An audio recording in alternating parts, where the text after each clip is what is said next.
Telangana high court نے دسہرے کی تعطیلات کے نام پر عثمانیہ یونیورسٹی کے ہاسٹل میں پانی اور برقی کی سربراہی کو روک دینے کے عمل کو نامناسب قرار دیا۔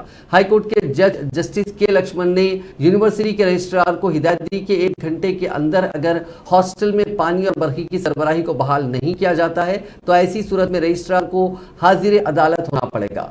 LLB میں زیر تعلیم ایک طالب علم این مہیش گوڑ کے علاوہ دیگر 5 طلباء نے ہائی کورٹ میں لنچ موشن پیٹیشن داخل کرتے ہوئے عدالت کو بتایا کہ یونیورسٹی نے 3 اکتوبر سے 10 اکتوبر تک دسہرے کی تعطیلات کا اعلان کیا تھا۔